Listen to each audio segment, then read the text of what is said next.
He woke to the sound of someone breathing too carefully. Not sleeping. Not resting. The specific, controlled rhythm of a person who had learned that even breathing cost something, and had decided to spend it as slowly as possible. The ceiling above him was low, smoked black from years of a fire that had never been large enough to properly warm the room. Between the warped beams, pale frost clung to the wood in thin crystalline lines. His cheek was pressed against something rough, a sack stuffed with old straw, flat with age, the filling shifted entirely to one end. His coat was still on. Someone had added a second layer over him, a piece of stiff felt, hard as board. He blinked. Memory did not return as a single wave. It came the way water fills a cracked vessel, slowly, from the bottom up. A city. A hospital room. His own chest that had stopped working in the orderly, documented manner of a man in his 30s in the 21st century. Then nothing. The standard nothing that was supposed to be permanent. And then this ceiling. He turned his head. 6 pairs of eyes looked back at him. The nearest pair belonged to a girl of about 8. She sat on the edge of the plank he was lying on, knees drawn to her chest, her face the color of old linen, not the pallor of a cold room but the flat, used-up gray of a body that had already begun making decisions about which functions to maintain. Her cheekbones pressed outward through skin that had nothing underneath it anymore. She was watching him with the steady attention of someone who had been watching for a long time and had stopped expecting anything particular to happen. Behind her, pressed against the wall under a single shared cloth, 2 smaller children sat without moving. A boy, perhaps 5. A girl younger. Their faces were still in the way that children's faces become still when the energy for expression is gone. 3 women sat further back. The eldest, perhaps 30, with the same angle of jaw he recognized without understanding how, sat upright on a low bench with her hands folded. No panic. Panic required fuel she no longer had. The second woman was thinner, sharper, holding a small child whose head lolled with the specific looseness of deep exhaustion. The third woman sat slightly apart, her eyes moving to the door every few seconds. 3 women. 6 children. 1 cold stove. He sat up slowly. The hollow ache in his body was real, the exact, specific weight of prolonged starvation, familiar in concept and entirely new as lived sensation. His arms held. His legs would hold. Already more than he had a right to expect. Appa. The eldest woman said it almost without sound. Just breath shaped into the word. Brother. You hear me? Yes, he said. His voice came out lower than expected, rougher. She nodded once. The nod of someone filing a fact. He looked at the room and read it the way he had learned, in another life, to read terrain before moving through it. The stove, wide, brick, should have been capable of heating the entire space. The ash bed was thin. 1 ember glowed through the grate, the size of a closed fist, covered carefully with ash to stretch it through the night. No wood stacked beside it. None anywhere in the room. The chest in the corner, lid slightly open, visibly empty. Not recently emptied, empty long enough that even the smell of grain had left the wood. On the table, a clay bowl with the pale residue of something that had been liquid and was now just a dried ring at the edge. Under the window, a jug. Less than a quarter full. How much food is in this house? He asked. The youngest woman flinched. The eldest answered, flour. Maybe 40 grams. She glanced at the thin woman, who confirmed it with a small nod. Maybe less. He ran the arithmetic without moving his face. 8 people. 40 grams. 5 grams each. Less than a spoonful. For today, he said. For the last meal. There is no next one unless, she stopped. Unless nothing followed. She had stopped because there was nothing that followed. Water in the well? The youngest woman answered, her eyes still moving toward the door. Yes. But it's far. Sua tried to carry it yesterday.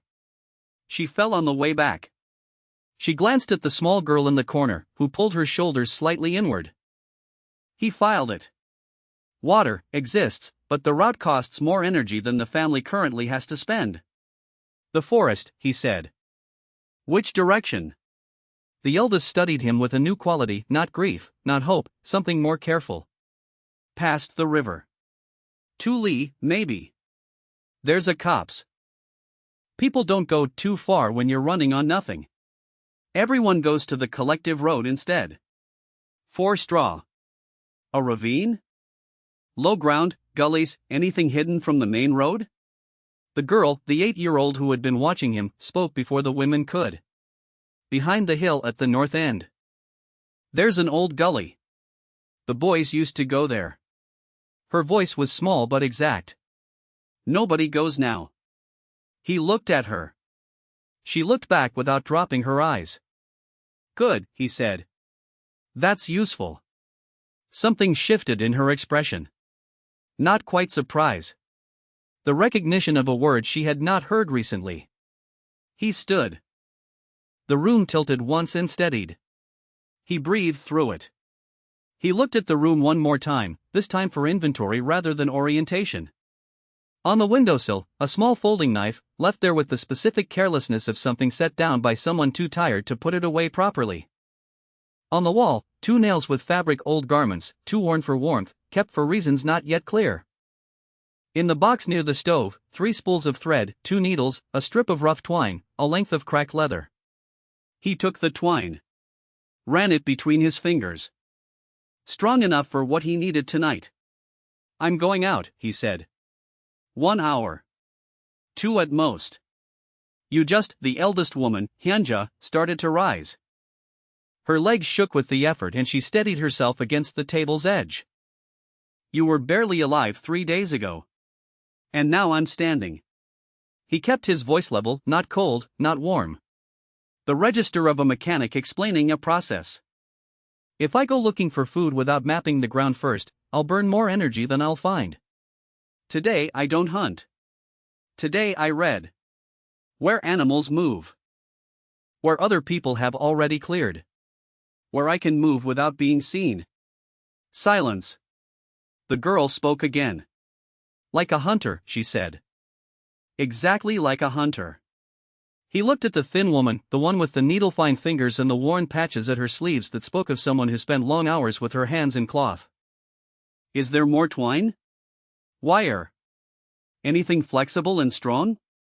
She brought the box. He took the twine and the leather strip. Left the thread. Don't use the thread for anything until I tell you. The thread is worth more than it looks. She nodded, absorbing this without asking why. He addressed the room one last time. Don't open the door while I'm gone. Anyone. Keep the children on the stove. Whatever you were planning to trade, he looked at the youngest woman, whose hand moved instinctively to her collar where something no longer hung. Don't. You'll get 1 bowl of something rotten for it. After that you'll have nothing left to trade and nothing to eat. Her jaw tightened. She looked away. He went out. The village street in daylight was a narrow strip of gray mud ice between low huts, the color of the sky, the color of the faces visible in doorways. No dogs. No cats. No birds near the ground. Everything easy had already been eaten weeks ago. He walked at the pace of a man with nowhere to go, slightly forward in the shoulders, gaze down, step short. The walk of someone with nothing. In an environment where every moving figure was assessed by every watching eye, purposeful movement was its own kind of announcement. At the field edge, past the last huts, he crouched at the base of a broken fence post. Tracks. 4-toed, narrow, with a tail drag. Not a rat, the stride too long, the placement too deliberate. He set 2 fingers beside the impression. Hair, or something close. 3 days old, perhaps less. The animal had come from the direction of the northern copse, followed the fence line, and turned back before the village. It had come close and decided against it. Hunger was pushing it toward human ground. That was useful. He did not follow the track. He memorized the direction and moved on. The gully behind the northern hill was exactly as the girl had described, a long, shallow cut in the earth, hidden from the main road by a rise in the overgrown edge of an old embankment. At the bottom, standing water, half frozen. Animal tracks in the soft mud at the water's edge, hair again, and smaller prints. bird, fin-toed, within the last day. He stood at the top of the gully and scanned without entering. The far wall had exposed roots where the bank had eroded, natural cover, natural concealment. An animal coming to water would come directly past those roots.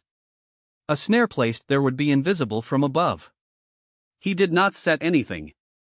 He noted the location, marked 2 approach angles that avoided the sightlines from the road, and turned back. He returned in under 2 hours. The cold had settled into his hands by then, but his mind was running cleanly. Inside, nothing had changed. The children still on the stove. The women still positioned where he'd left them. The jug still quarter full. He sat at the table. "Tomorrow," he said, "to the room, I need one thing from each of you before I sleep." He looked at Hyunja. "You count everything in this house. Not just food. Everything: cloth, cord, nails, glass, leather. Hold it in your head. I need to know what we have." He looked at the thin woman Unseo, the needle-fingered one. "Tonight, braid the twine I took. Double it. Tight. Every joint under pressure." He looked at the youngest, Mireille, the one who watched the door. "You tell me tomorrow who watches which houses. Who reports. Who talks too much. Think about it tonight." He looked at the girl. "You, the short way to the well. Show me tomorrow. Before full light." She held his gaze. Then nodded once, with the gravity of someone accepting a role she had already decided she could fill. He sat back and looked at the 8 faces in the room. 40 grams. 1/4 jug of water. 6 children. 3 women running on reserves that were nearly spent. And one mind that knew the difference between a panicked search for food and a patient, invisible system for producing it. First snares tomorrow. Small targets. Multiple locations. Never the same path twice. Never bring anything to the door that leaves a trace. The ember in the stove still glowed. He watched it for a moment. Enough to last the night. Not enough to make smoke someone else can read. That was the rule for everything that came next. Enough to survive. Not enough to be seen. He was up before the light. Not gradually, not with the reluctance of a cold body warming toward consciousness. He came awake completely, all at once, already listening, the way he had trained himself in another life during long hunts when the margin between finding the animal and missing it was a matter of which one moved first. The hut was dark except for the faint orange thread at the base of the stove grate. Still alive. He had banked it before sleeping, ash over coal, just enough to hold the ember through the night without producing the column of smoke that read from the outside as, "Someone here is warmer than they should be." The girl was already sitting up when he moved. He had not heard her wake. She had simply been asleep, and then she was not, and she was watching him with those steady eyes that had decided, sometime in the first hour after he returned yesterday, that he was worth watching carefully. He put one finger to his lips. She nodded. They went out before anyone else stirred. The well path in pre-dawn dark was different from its daytime version, quieter, but more than that, the shapes changed. The collapsed shed became a different silhouette. The fence line became a different mark against the sky. He walked at once, mapping, then let her lead. The girl, Suwa, moved well. She placed her feet where the mud was frozen rather than where it was soft, without being told, instinctively. He noted this. It would matter later. The well was a hand-dug shaft with a rotting frame and a bucket on a rope so frayed at the critical point that someone had wrapped it with cloth. The water came up dark in the low light but cleared when it settled. He sniffed it. Mineral, faintly metallic. No rot. He filled the jug she'd brought, then checked the approach from 3 angles, reading sightlines to the nearest huts. One window had a direct view of the well. On the way back he took a route that arced behind the old woodshed, keeping its bulk between them and that window. 3 minutes longer. Worth 3 minutes. The first snares went into the ground in the hour after they returned, before full daylight. Unseo had braided the twine through the night. He could see it in her hands when he lifted the cloth, tight and even, the joints solid. He tested it against his thumbs. Not perfect. Enough. He went to the gully. 3 snares on the most used animal run at the water's edge, not clustered, spaced at the intervals he'd paced the day before, each on a separate approach line. He set each one low, the loop no larger than 2 fists, anchored to the exposed root system of the gully wall. A trigger twig across each entrance, light enough that the weight of a hair would spring it, firm enough to hold against wind. 2 more snares at the copse, in the untouched center where human footprint had not been. He set these differently, higher loop, trigger placed across a gap between 2 root masses where something larger might push through. He came back to the village without using the main road. He cut through the edge of the empty collective field, keeping to the frozen furrow lines, pausing twice when figures moved at the far end of the street. He waited each time until they were gone. At the house threshold he wiped his boots on the grass and cleaned his hands before touching the door handle. First rule of an invisible supply system: don't carry the forest into the room. The foraging run was the part he had been thinking through since the night before. Snares took time. You set them and came back. What he needed immediately was caloric material that didn't require waiting. He took Hyunja, the eldest sister, tall, bone-thin, with the controlled economy of someone who had been managing a household in crisis long enough that crisis had become a management style, and they went to the river bank together. He did not explain what they were looking for until they arrived. Then he showed her. Under the ice crust at the river's shallow edge, caught in the root tangles of the overhanging bank, freshwater snails. Small, dark-shelled, cold dormant. He worked a dozen free with a stick, turned them over in his palm, then moved 6 feet and showed her where to look, always in root tangles, always at the water-mud interface, always where the current was slowest. She watched once, then began working alongside him without further instruction. Her hands were methodical, unbothered by cold in the way hands become unbothered when they have been cold for a long time. 40 minutes. 81 snails in the cloth bag. What else? She said. Not, what are these for? Just, what next? He showed her the cattail stands at the river bend. The stalks were dead and brown above the waterline, but at the base, where the rhizome anchored below the frost line, the root material was still dense and starchy. He dug 3 up with the knife and cut the root sections free, passed her one to feel the weight. You dry these and pound them, he said quietly. Not flour, but close enough when you mix it with water. It binds. It holds. She turned the root in her hands. My grandmother, she began. Then stopped. Then, I thought it was old talk. It works, he said. It isn't pleasant. It works. He also showed her the inner bark layer of the 3 birch trees at the cemetery edge, the pale, soft cambium layer just beneath the rough outer bark, which northern peoples across many centuries had eaten in hard seasons because it contained enough caloric value to matter.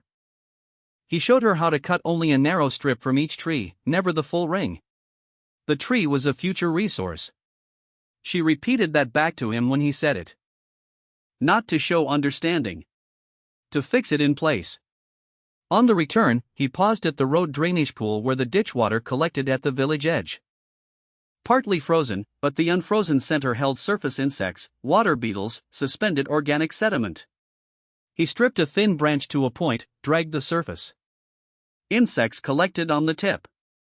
She looked at the branch tip for a long moment. For the soup, she said. For the soup, he confirmed. Back at the house, he called all 3 sisters and the older children to the table. The youngest 2 he kept on the stove. Their energy was too low to spend on information they couldn't yet act on, and he needed what little reserve they had going toward heat retention and basic tissue repair.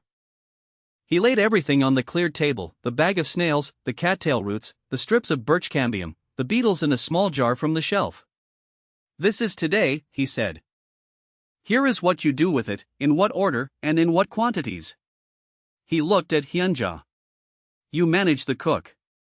Everything goes into one pot. Boil the snails first, 15 minutes minimum, then pull the meat. Small pieces, less than a finger width per shell. Save every piece. Save the shells. Don't throw the shells. She nodded, not asking why about the shells. She was already past the point of asking why about things that were clearly deliberate. The cattail root goes in after the snails. Pound it first with the back of the knife handle until it breaks. Not mush, just broken open. It will release starch into the water. The water itself becomes food. He looked at Uneseo. You take the birch strips and dry them flat on top of the stove, not inside, on top. When they're dry, scrape the inner soft layer off with the knife. Set it aside separately. That's tomorrow's edition. He looked at Mireille, the youngest sister, the one who watched the door. You watch today. Not outside. Through the window gap. Anyone who stops near this house more than once, you tell me. Sit beside the window, not in front of it. Look sideways. She absorbed this with the specific alertness of someone who had already been doing a version of it without knowing she was supposed to. He looked at Sua. The path to the well this morning. That's the path now. Every time, that route. Not the direct road. Always the long way behind the woodshed. Because of the window, she said immediately. Because of the window, he confirmed. She filed it the way she filed everything, completely, without visible effort, as if the information had found a prepared slot and dropped into it cleanly. He looked at the small boy Jiho, the one who had fallen carrying water 2 days ago, who had been sitting quietly at the table's edge following the conversation with the focused attention of a child waiting to be included. You know the short path to the river? Through the back of the yard 2 houses over? A small, careful nod. Show me tomorrow. Not today. Today you eat and rest. Save the energy. Something moved briefly in the boy's face, something that was almost normal. The expression of a child who had been given a task instead of a verdict. The soup was ready in the early afternoon. Hyunja had done it correctly. The broth was thin, gray-brown, with small flecks of snail meat and the faint starchy cloud of dissolved cattail root. The smell was almost nothing vegetal, damp, the specific odor of food that appeared to contain almost no food. That was right. Smell was information, and this smell said, nothing here worth noticing. He waited until all 8 were positioned, seated at the table, or settled on the stove, then divided it. Equal portions. He said this before he served. He said the reason too. I know the weakest person feels like they need the most. But if you give everything to the weakest, the people doing the work get too weak to work. Then there's nothing tomorrow. We eat equally. We produce together. That's how this holds. No one argued. No one asked for more. The children ate with the mechanical focus of people for whom eating was no longer pleasure but function. The youngest boy on the stove, Pavlo, who had been unable to lift his head 3 days ago, finished his portion. Slowly. But finished it. He noted this in the only ledger that mattered. After the meal, he brought the pot back to the stove and addressed Hyunja directly. Don't clean the pot between meals. The residue on the sides goes back into the next cook. Tomorrow I'll add to the base. She looked at the pot. At him. The expression of someone hearing a thing they immediately recognize they should have already known. The bones, he added. When we have bones, and we will have bones within 2 days, you boil them twice. First boil pulls most of the collagen. Second boil pulls what the first one misses. Before the second boil, you crack them with the knife handle and let the marrow dissolve directly into the water. The fat is the most valuable part. You never skim it. You never waste it. You cook with it twice before you consider it spent. The fat, she repeated quietly, as if making a note. The fat, he said. In a famine, fat is the one thing the body can't replace from anything else. Carbohydrate you can build from roots and bark. Protein you can build from small animals and insects. Fat has no substitute. Every gram of it is a gram that keeps a brain working when everything else has failed. She looked at him for a moment with the particular expression she had developed over the past 2 days, not gratitude, not quite the expression of someone who had been running a damaged machine for months and had just been handed the maintenance manual. He spent the last hour of daylight at the cops. In the hidden center, behind the thorn bush, he drove 2 forked sticks into the ground at shoulder height and ran a crossbar between them. A drying rack. Low enough to be covered by the surrounding undergrowth, invisible from the approach unless you knew the specific entry angle. He wove the overhead branch cover back together at the top until the gap was closed. He stood back and looked at it. You could not see it, even knowing it was there. This was where the meat would be processed. Not at the house. The house was for eating. The copse was for producing. The two functions needed to be separated by the maximum viable distance, because the smell that came from producing was the smell that invited inspection, and inspection was the thing the system could not survive. He walked back to the village as the light went fully gray, through the long route, past the frozen field, entering through the back fence gap. Inside, the children were settled. The stove ember was still alive. Unesio held up the braided cord she'd been working on all day, a longer piece now, tighter than last night's, the joints tested and trimmed. Is this right? She asked. He took it, ran it through his fingers, pulled it at the weakest point. That's right, he said. Make more. Every evening. Whatever material we have. She nodded and went back to it immediately, her hands moving in the low light with the practiced ease of someone returning to a known task, her fingers finding the rhythm without needing to think about it. The first chain was running. Snares in the ground. Drying rack hidden. Routes established. Roles assigned. Pot on the stove with something in it that had been built from a system rather than found by luck. Tomorrow the snares would be checked. The chain would either hold its next link or it would not. If it did not, he would adjust the placement, change the approach, find the gap in his reading of the terrain and correct it, and check again the day after. That was the whole method. Not a miracle. Not a single large action that solved everything. A chain. One link at a time. Each link tested before the next one was added. He sat on the edge of the plank and listened to the breathing in the room, all 8 of them, all still present, the rhythm of it slightly less careful than it had been this time yesterday. The stove ember glowed. He closed his eyes and started planning the morning. The first snare had been sprung and was empty. He found it at first light on the 3rd day, crouching at the gully's edge where the root tangle met the waterline. The loop had closed, but on nothing living. Or rather, on something that had been living and was no longer there. The twine was intact, the trigger mechanism in place, but the ground around the snare told the real story, 2 sets of human footprints overlapping the animal track he'd been reading. One set coming in. One set going out, with the deeper heel impression of someone carrying weight on the return. He stayed crouched for a long time. The prints were not fresh. 12 hours, maybe more, which meant someone had come in the night, found the snare triggered, found the animal inside it, taken the animal, and reset nothing. They had not reset it because they didn't know how, or because they were too hungry to think about tomorrow, or because tomorrow had stopped feeling like a real place some weeks ago. Probably all 3. The second snare, empty, unsprung, untouched. The third, the same. He moved to the copse. In the copse center the drying rack was undisturbed. The hidden entry was still hidden. But the first snare at the root mass had been pulled entirely, twine gone, stakes yanked from the ground, the disturbance in the soil, the disturbance of hands working quickly in low light. Someone had not been able to spring it for an animal. They had taken the materials themselves. Cord, wire, anything that could become a snare or a lashing or a shoe patch was worth more here than almost anything money could still buy. He sat at the copse edge and ran the accounting. 5 snares placed.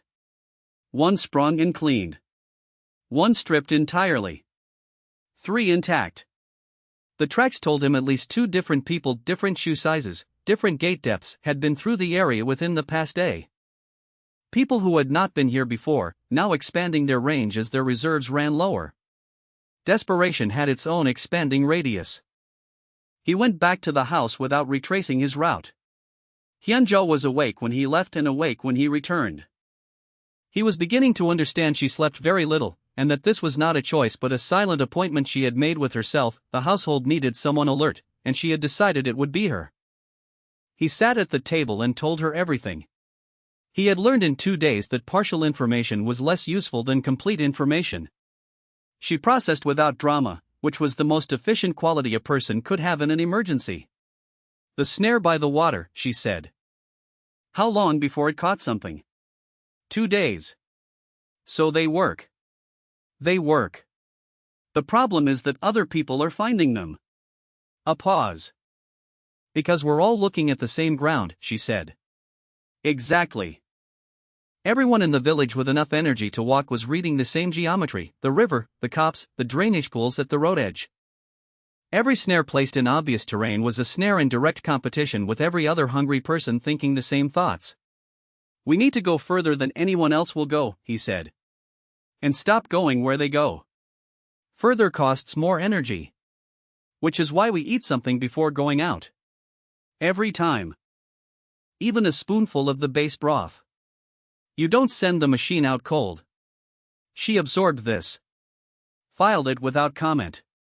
He laid out the changes he was going to make.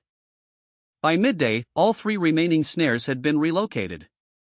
Not just off the obvious paths, genuinely repositioned to places that required knowing the terrain to find. There was a small marsh drainage gully he'd identified that morning, 200 meters further than anyone from the village appeared to have walked recently. Reaching it required a long arc past the cemetery and a crossing of a frozen drainage channel that was uncomfortable in the cold. That discomfort was the point. Severely depleted people chose the nearest viable option. The uncomfortable route was, by that logic, the protected route. He distributed the snares across 4 distinct locations. 2 at the marsh gully, placed at the meltwater edge where the ground was soft enough to show tracks clearly. 1 at the base of a dense reed stand at the river's far bend, placed underwater at the margin, where waterfowl moved in the early morning cold. 1 at a new burrow he'd found, the displaced soil fresh enough that something was still using it actively. 4 locations. No 2 visible from the same point. No 2 reachable by the same approach. Then he went back to the 2 positions that had been raided and he cleared them completely. Pulled his own stakes. Filled the depressions. Scattered dead leaves across the disturbed soil. Removed every sign that anyone had ever set anything there. If the people who had raided those locations returned, they would find nothing and move on. If they concluded the area had been worked out and stopped coming, better still. Dead ground was safe ground. The first rail catch came that evening. He checked the marsh gully in the last gray light, approaching from the eastern arc to avoid the sightlines from the village road, and found the second snare closed on a hare. Young or starved thin, probably both, but intact, the neck clean, the body still warm. He held it for one moment. Not joy. Something more precise than joy: recognition. The system had produced an output. The chain had turned its second link. He did not go back to the house. He carried the hare further into the marsh edge, to a low hollow behind a stand of dead reeds, and he worked there for 20 minutes in the fading light. His hands knew the process without needing his mind to direct them. Slit the belly without puncturing the gut. Remove the organs in sequence: stomach and intestines set aside, heart and liver kept. Work the pelt back from the hindquarters first, up and over, keeping it in one clean piece. Collect the blood that pooled in the body cavity by tilting the carcass and catching it in the small clay dish he'd carried specifically for this purpose. Nothing discarded. This was not sentiment, it was arithmetic. Every gram of discarded material was a gram of caloric recovery not made. The gut and stomach he buried in the marsh mud below the frost line. Smell at the surface was information freely given. Smell below frozen ground was smell contained. The pelt he rolled fur inward and pressed against his body inside the coat. Warmth kept it pliable. Stiffened pelt was harder to work. It had uses insulation, cord, raw material for Runesio's hands, but first it needed to arrive at the house without being visible from the outside. He walked back in the dark through the long route. At the door he stopped, listened to the village. Quiet in the way it had become quiet, the absence of energy rather than the presence of sleep. He went inside. He gathered the 3 sisters in the corner furthest from the door, speaking low while the children slept. First rule. No one smells this cook from outside. We used the existing fire window, small flame, short time, pot covered. If the smell builds inside, we open the door for 30 seconds and close it. Never longer. The children will smell it even before they wake, Mireille said quietly. Yes. And they eat their portion and sleep again. But they don't talk about it tomorrow. Not to each other, not outside. This is the second rule. He looked at Hyunja. You tell them tonight, before they eat. Not harshly. Clearly. What we eat in this house we found in the field. Old root. Tough grass. We are barely managing. That is what we say. Hyunja's expression did not change. Not because people are enemies, he added. I understand what you mean, she said. Flat, direct. She did understand. Third rule. The bones from this cook, crack them before the second boil. Let the marrow dissolve into the water. The second boil pulls what the first misses. Nothing gets thrown away until it has been used twice. He laid the hair on the table and divided it before cooking. He did not cook the whole animal. He cooked the front section, the rib cage, the organs, the blood mixed into the broth water. The hindquarters, the densest muscle, he wrapped in cloth and carried to the corner where he'd prepared the cache that afternoon. The floorboard in the far corner near the wall rot, he'd worked it loose earlier, deepened the natural hollow beneath it, lined it with dry cloth to keep the meat off the damp soil, packed clay around the access point. He pressed the wrapped hindquarters into the hollow and replaced the board. First cache. Not the full supply. The first principle of distributed storage, any single point could be found, and what could be found could be taken. Is it safe there? Mireille asked, watching. Safer than in the pot. If someone comes and smells a full cook, they know there's more. If they find half a cook and search the house, they find nothing else. They leave believing they found everything. She looked at the floorboard for a moment. Then, you think about this very differently from how we think. Differently from whom? From everyone here. From how we think. Not criticism. Observation. He gave her the honest answer. I had access to more information. About how things like this work. That's all it is. The soup that night held meat. Not rich. Not what anyone in another time would call adequate. But there was protein in the broth, liver and heart shredded fine, dissolved into the cattail base with the blood stirred in at the last moment, and when the children ate it, something changed in the room. Not visible. Felt. The specific, collective exhale of bodies held at maximum tension for long enough that even a marginal reduction of that tension registered as something close to relief. The youngest child on the stove finished his portion. Slowly. But he finished it. After the meal, after the children were settled, he stood at the window gap and looked at the street. 3 houses down, a lamp was on. Not firelight, lamp oil. Which meant that house had resources the others did not. He had noticed this lamp the first night. He had noticed it every night since. It went on at the same time and went out at the same time, the exact schedule of a person who measured their consumption deliberately. Mireille appeared at his shoulder. Goryo's house, she said, her voice careful and even. The one with the lamp. His name is Bak Cheol-soo. He's the brigade accountant. A pause in which she chose her next words. He walks the village. Twice a day. Sometimes 3 times. He has a book. He writes things. Another pause.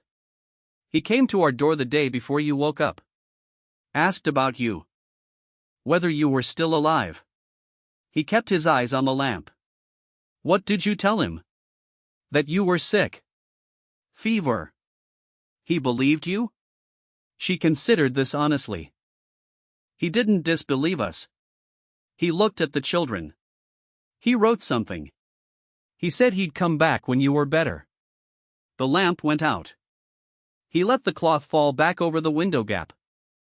He stood in the dark room with the faint residue of tonight's soup still in the air, very faint, managed correctly, no stronger than the smell of someone who had cooked something minimal and consumed it completely, and thought about a man who walked the village 3 times a day and noted things in a book. A man who had come to their door and looked at the children and said he would return. The system was still invisible. The snares were in terrain no one had been recently. The cache was under the floor. The drying rack was hidden in the copse. The cooking was low, covered, timed to the wind direction. From the outside, this house should still present as every other house in the village, diminishing, quiet, approaching the end at the expected pace. But Bak Cheol-soo walked 3 times a day, and men who walked 3 times a day were reading the village the way he read animal terrain, looking for the thing that didn't match the expected pattern. He had perhaps a week before Cheol-soo noticed that this house was dying more slowly than it should. 1 week to get the system deep enough that it could survive a careful man's attention. He decided on the last rule that night, and he delivered it the next morning, quietly, to all 3 sisters together, before the children woke. The most dangerous information we carry is not what we have, he said. It's what our faces show when we have it. He looked at each of them.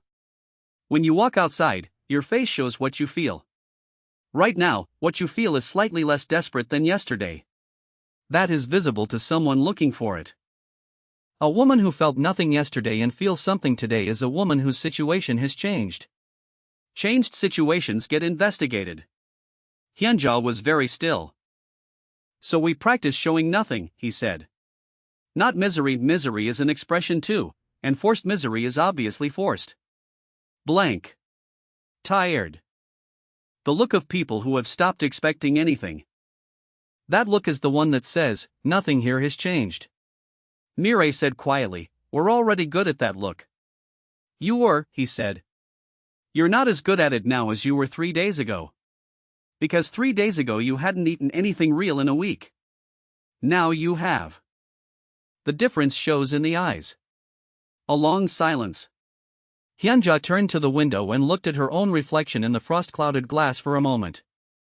He could not see what she saw there. Then she turned back. Show us what you mean, she said. He did. It took most of the morning. They practiced in the dim light of the hut, approaching the door, opening it, standing in the entrance the way they would stand when Bok Cheol-soo came back. He watched each of them and told them what he saw, specifically and without softening it, because softening it was a luxury they could not afford. By midday, Hyunja had it. SEO was close. Mireille struggled, not because she wasn't trying, but because her particular form of fear expressed itself in the eyes in a way that was harder to suppress. He worked with her separately on the specific muscle around the eye socket, the place where the tail lived. He also taught the children. Not the youngest, they were too young to understand the instruction without understanding why, and understanding why would frighten them in a way that cost more than it gave. But Suwa understood. And Jito, the quiet boy with the river path, he understood faster than expected, his face going carefully, precisely neutral when asked to, holding it for a full minute without the micro-expressions that usually undermined the attempt. Good, he told Jiho. The boy held the expression for 1 more second, then let it go. What replaced it was something that was not quite pride, because pride required safety to grow in, and there was no safety here. But it was adjacent to pride. The expression of a person who has discovered a competence they did not know they had. That afternoon, Bok Cheol-soo walked past the house. He did not stop. He walked at his usual pace, ledger under his arm, his gaze moving across each door and window in the way his gaze always moved, systematically, without appearing to. At their window, his pace did not change. He did not look toward the door any longer than he looked at any other door. He continued down the road and turned the corner at the end of the street.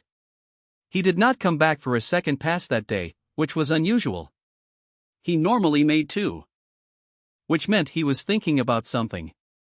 He stood at the window gap and watched the empty street where Cheol-soo had been, and felt the specific quality of the next problem arriving on schedule, as problems did, not if, only when, and the when was already visible on the road. The system had kept them alive for 3 days. Bok Cheol-soo was a man who made his living noticing when things that should be dying were not. The next phase was not about feeding the family. It was about learning to look, from the outside, exactly like a family that was dying. Bok Cheol-soo came to the door on the 7th day, in the middle of the morning, without knocking. That was the first thing to understand about him. He did not knock because knocking implied the person inside had the right to decide whether to open. Cheol-soo had moved past that convention long enough ago that he no longer remembered performing it.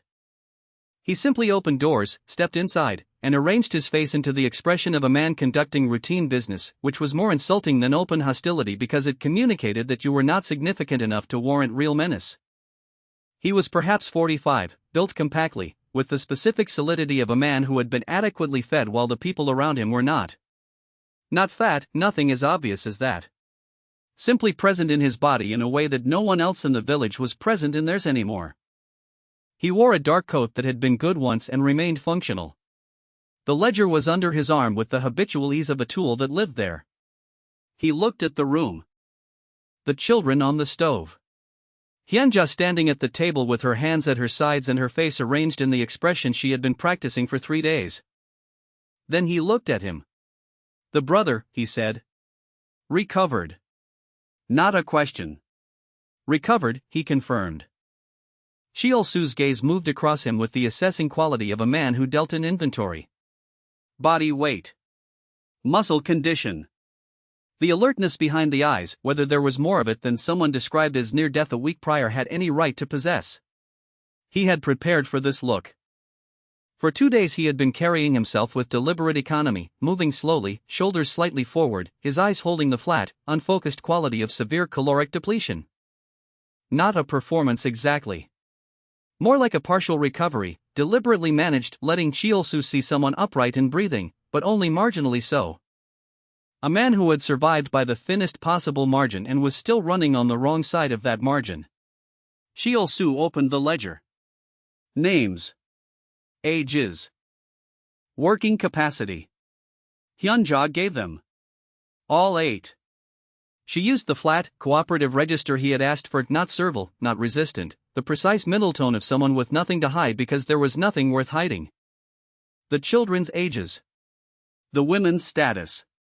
His own, recovering, not yet at labor capacity, timeline uncertain. Sheol-su wrote more than the answers warranted. Which meant he was also recording what he saw in the room. The stove. The chest. The jug. The absence of everything else. What are you eating? Still writing, not looking up. What we find, Hyunja said. Root. Grass. Whatever's left in the ground. You don't look as deteriorated as the house at the end of the road, Sheol-su said. He said it conversationally, the way someone comments on weather. The grandmother there went 4 days ago. The son yesterday. He looked up from the ledger, directly at Hyunja. You still look functional. We rest more than we move, she said. Smart. He closed the ledger on his finger, holding the page. His eyes moved to the stove, to the pot sitting cold on top of it. May I? Not a question. He moved to the stove and lifted the lid. Inside, the cattail paste from that morning. Gray-brown, fibrous, the consistency of wet clay. The smell, waterlogged vegetation, almost no caloric signature, the specific odor of food that appeared to contain almost no food. He had managed the morning cook specifically for this, no meat residue, no fat on the surface, the broth water the color of old dishwater. Sheol-su looked at it. Set the lid back. The chest. Hyunja opened it without being asked. Folded cloth.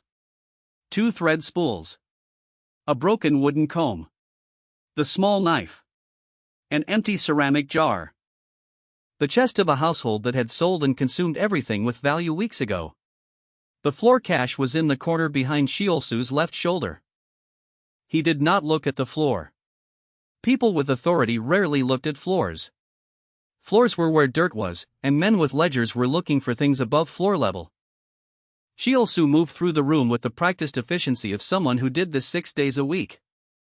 He checked behind the stove, where people sometimes press small parcels into the gap between the brick and wall. He lifted the edge of the sleeping mat near the door. He pressed 2 fingers into the straw pallet where the children slept, feeling through the surface for anything solid inside. The children watched him. They had been told exactly how to watch him, without hostility, without fear, with the patient flat attention of people who had decided not to give the dog anything to react to. Sua's eyes were steady. Jiho's face was carefully, precisely neutral. He had practiced this more naturally than any of the adults. Even the youngest children on the stove simply watched, their expressions the expressions of children too tired for curiosity. The youngest boy, Pavlo, was asleep. His breathing was still shallow, but measurably less shallow than 4 days ago. The strip of dried hair dissolved into his evening water each night happened before the meal was served, before anyone was watching the portions. Sheol-su stood in the room's center and assessed it as a complete picture. You have a man now, he said, addressing him rather than the women. Which changes the labor equation. When you reach working capacity, you'll be assigned to road clearing. East end of the main road, dawn to dusk. Report to the section leader. When I reach capacity, he said. Which I'll assess. Cheol-su's eyes were direct and without particular cruelty. This was the thing he was already understanding about the man. He was not sadistic. He was operational. The famine was a logistical problem and he was one of its logistical responses, and the fact that the logistical problem involved people dying was a variable he had processed long ago and filed under unavoidable operating conditions. I'll return in 5 days. If you're still at this level, we'll discuss lighter work. That's reasonable, he said. Cheol-su held him in his gaze for one additional moment, the specific moment where a man with careful eyes registers that the response he received was slightly more measured than the situation called for, slightly more composed than expected from someone who had been near death a week prior. Not suspicious enough to act on. Enough to file. Then he left. The door closed. Hyunjot exhaled through her nose. Controlled. The exhale of someone who had been holding a specific tension for 20 minutes and was now releasing precisely the amount that was safe to release. He didn't find anything, she said. No, he said. But he noticed something. She looked at him. Not what we have. Just that we're more present than we should be. He'll come back in 5 days with sharper attention. He moved to the window gap. Outside, Cheol-su was already at the next house, moving with the same unhurried purpose. We have 5 days to make sure sharper attention finds the same thing he found today. He spent those 5 days expanding the system into territory Cheol-su could not read. The marsh gully snares had produced 5 catches in the past week, 3 hares, 1 large water rat, 1 bird taken by a modified drop trap rather than a loop snare, a flat stone triggered by a stick so thin that a pigeon's foot pressure was enough to spring it. He had not mentioned the rat or the bird to the sisters by species. He processed everything at the copse drying site and brought back dried material without category attached to it. Protein was protein. The system did not have room for preferences. He added 3 new snare positions, each requiring knowledge of approach routes that no one who hadn't mapped the terrain specifically would know to use. He began timing his movements to a 30-minute window he had identified in Cheol-su's walking pattern. The half-hour the accountant spent at the village's western end meant the eastern routes to the marsh were unobserved by the sharpest available set of eyes. He used those 30 minutes as the primary movement window every day without exception.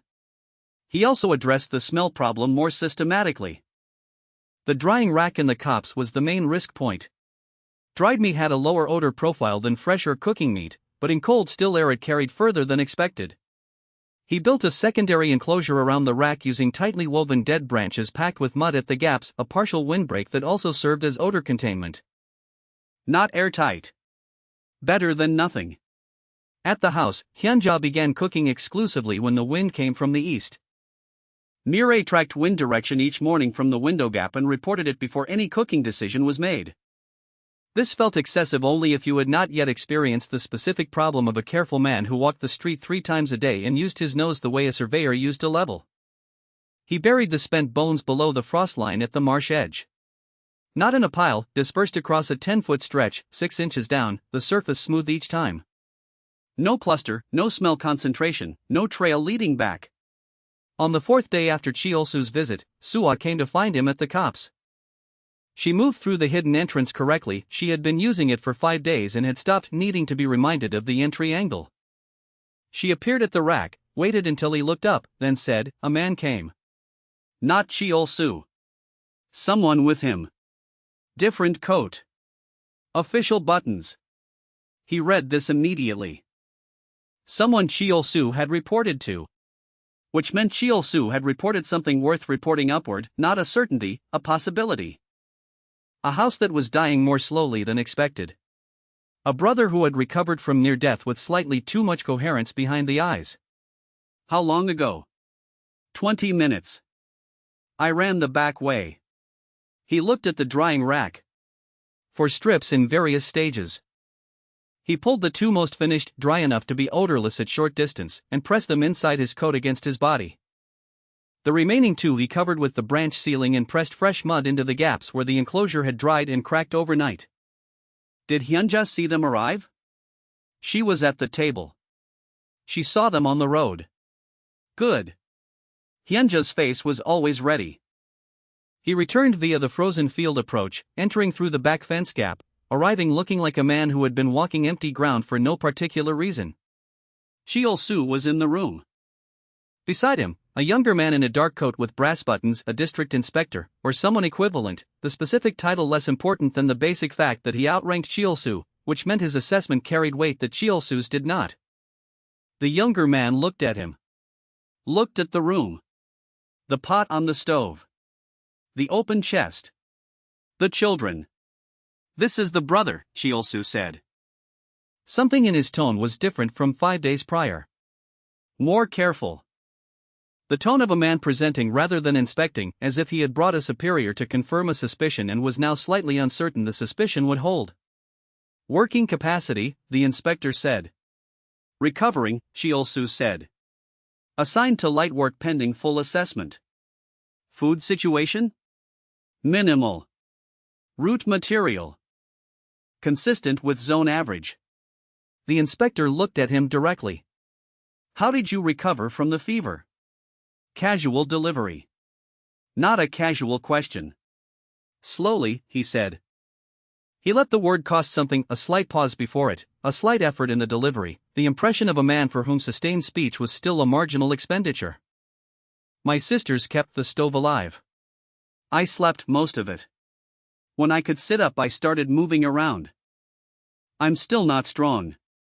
"And eating?" "What they had."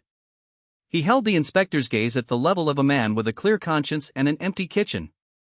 "Which wasn't much." A long moment. The inspector's eyes moved across the room one final time, the practiced sweep of someone looking for the one thing that didn't sit right. The stove. The chest. The jug. The children's faces, blank and tired and giving nothing. Suah was looking at a point on the wall slightly above the inspector's head. Jiho had his eyes on the floor. The expression on his face was the expression of a child waiting for something unpleasant to finish real enough to be unperformable, which meant it was not performed. The inspector looked away. Made a final note in his pocketbook. He said something low to Cheol-soo. Cheol-soo responded. The inspector went out. Cheol-soo lingered. He looked at him with the same assessing quality as before, but now with an addition, the specific expression of a man who had brought a superior to confirm what he suspected and had found the confirmation not arriving cleanly. Not cleared. Not confirmed. Suspended. 5 days, Cheol-soo said. Full labor assessment. Be ready. He held him in his gaze for one final second. Then he followed the inspector out, and the door closed, and the room was quiet. In the silence, the only sound was Pavlo on the stove, breathing, still shallow, but present, still working at the basic task of continuing. He stood at the table and did not move for a moment. Cheol-soo had brought a superior to look at them. That meant the accountant's suspicion had reached a level he couldn't process alone. The inspector had looked and found nothing actionable. But found nothing was not the same as stopped looking. It was the same as insufficient evidence, pending further observation. Cheol-soo would come back in 5 days for the labor assessment. And Cheol-soo, he understood now with complete clarity, was not going to stop. He was a man who measured things, and something in this house was not measuring the way it should, and men who measured things for a living did not leave unmeasured discrepancies alone. They came back. They came back again. They came back until the discrepancy resolved itself into either a discovery or a death. He looked at the floorboard in the corner. The cache beneath it held 2 days of dried meat and the remaining hindquarters from the last hare. He was going to need a second cache. In a different location. Holding a different portion. Because the first principle of anything that needed to survive inspection was the same principle that made distributed snare placement work: no single point should contain enough to be decisive. What could be found at any one location should be findable and still leave the searcher with nothing conclusive. He crouched at the floor and began planning where the second cache would go. Outside, Cheol-soo's footsteps receded down the road. The first inspection had failed to find them. The second one would be more thorough. He had 5 days. The freeze came on a Tuesday, Or what passed for Tuesday in a place where the days had largely stopped having individual names. It came not gradually but as a fact, overnight, without transition, the temperature dropping through a threshold that changed the nature of everything outside the walls. The drainage channel at the field edge, which had been partly liquid as recently as yesterday afternoon, was solid to the bottom by morning. The marsh gully where he had been running snares for 2 weeks was locked under 4 inches of gray ice, the root tangles at the waterline encased and inaccessible, the soft mud where the animal tracks had been pressed into permanent record like something fossilized. He stood at the gully edge at first light and understood that this phase of the system was over. Not the whole system. A phase. The distinction mattered enormously because one of them was a crisis and the other was a variable, and he had spent 3 weeks building something designed to survive variables. He checked the remaining snares. 2 were sprung and frozen around nothing, the animals had been through before the hard freeze and triggered the mechanisms, and the cold had locked everything in place before he'd come to check. 1 snare was simply gone, the twine taken again, the stake still in the ground. The marsh reed snare was inaccessible under the ice. He pulled what he could recover, replaced nothing, and went back to the house through the long route. The village had changed in 48 hours in the specific way that extreme cold changed places already at their limit. 3 houses he passed showed no smoke. Not the careful, managed absence of smoke that he maintained by design, the genuine absence of smoke from houses where there was no longer anyone with enough energy to feed the stove. 2 of those houses had their doors slightly open. Cold air came out of them the same as it came out of everything else. At the house on the corner, a child was sitting in the doorway wrapped in what appeared to be a curtain, staring at nothing with the blank, turned inward expression of a body that has rerouted all its remaining resources to the core functions and has nothing left for the face. He did not stop. He could not stop, and looking was already too much information to carry when he needed his mind on the next problem. He kept walking. Inside his own house, the stove was still going. Barely, the ember small, the heat minimal, not enough to warm the far corner where the wall was frost-lined even on the inside. But going. He had built the reserve for this specifically, 3 days ago, when he'd read the cloud formation at the horizon and known what was coming. He'd spent a full afternoon pulling deadwood from the collapsed fence line at the field edge, breaking it into stove lengths, carrying it back in 3 separate trips through the back route, stacking it between the wall and the chest where it was not visible from the door. Hyunja had watched him do this without questioning it. She had learned not to question the preparation for things that had not happened yet. The wood was there now. The stove was alive. He sat at the table and ran the accounting. The food stores looked like this: in the floor cache under the far corner, 6 strips of dried hare, 2 of dried rat, 1 piece of larger dried meat from the bird, all wrapped in cloth. The strips were thin, hard, the texture of leather, properly dried, which meant they would hold for weeks without rotting and would dissolve into broth when boiled. In the second cache, behind the loose stone in the stove's base, a gap he'd found when cleaning ash and had quietly widened, another 4 strips and the rendered fat from the last 2 cooks, stored in the small ceramic jar with a cloth pressed over the top. The fat was cloudy white, semi-solid in the cold, exactly what he needed it to be. In the root store he'd built under the stove itself, in the natural heat pocket that the brick base created, 14 dried cattail root sections, 2 bundles of dried inner birch bark, and a cloth bag of dried water plant material that he'd been collecting from the marsh over 2 weeks, reduced to something that looked like hay but contained more nutrition than it appeared to. He had never shown anyone the complete picture. Each sister knew about the part of the system she managed. None of them knew the total. This was not distrust, it was the specific risk management of a situation where the weakest point in any information chain was the moment a person, under extreme stress, said more than they meant to. He was looking at approximately 12 days of minimal sustenance. If the freeze held for more than 2 weeks, they would be in trouble. If it held for 3, they would be in serious trouble. But they would be in trouble at 12 days, not at 2, which was where they would have been without the 3 weeks of quiet, careful accumulation. He called Hyunja over and showed her the accounting. Not all of it. The shape of it, the duration, the daily allocation, the priority order. We go to half rations, he said. Starting today. She looked at the numbers. The children, half of what they've been eating is still double what they were eating when I got here, he said. Their bodies adjusted upward. They'll adjust downward. They won't like it. They won't like it at all. But the alternative to half rations today is no rations in 8 days instead of 12. She was quiet for a moment. Pavlo, she said. He knew what she meant. The youngest boy had been improving steadily. Half rations meant slower improvement, or a plateau. Pavlo gets the same portion as the others, he said. He gets his evening water with the addition we've been giving him. That doesn't change. He looked at her directly. I know how that sounds. It sounds correct, she said. I just wanted to say his name. He understood that. The freeze brought a secondary problem he had anticipated and one he had not. The anticipated problem was movement. Chiol-su had not formally prohibited leaving the village, but the cold and the road conditions and the general tightening of the accountant's presence, he was walking his route 4 times a day now, not 3, created a practical restriction.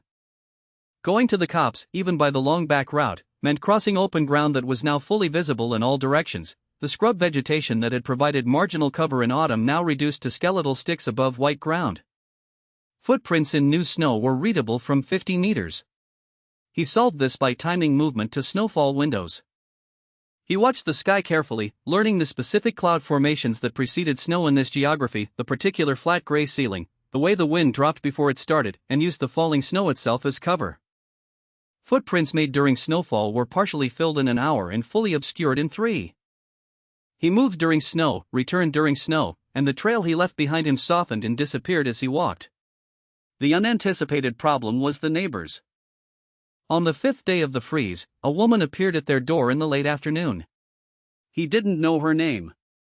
She was perhaps 50, though she looked 70, wearing a man's coat tied shut with a rope, her feet wrapped in layers of cloth rather than boots. She stood in the doorway when Hyunja opened it and looked past her into the room with the specific, undisguised hunger of someone who was no longer in a social condition to disguise it. I smelled something, she said. Yesterday. From this direction. He was at the table when it happened. He heard the exchange and did not move. Hyunja's voice was level and kind in the way that level kindness was its own form of firmness. We cooked some root, she said. Cat tail. From the river. There's none left, we used everything we had. I'm sorry. The woman stood in the doorway for a long moment. The children, she said. Are they alive? Hyunja said. Barely. Another moment. The woman looked at the room, the stove, the children on it, the table. Her eyes moved across all of it with the expression of someone checking whether what they were seeing matched what they had expected to see. He held very still. Not unnaturally still, he was sitting at the table with his hands flat on the surface, which was a normal resting position.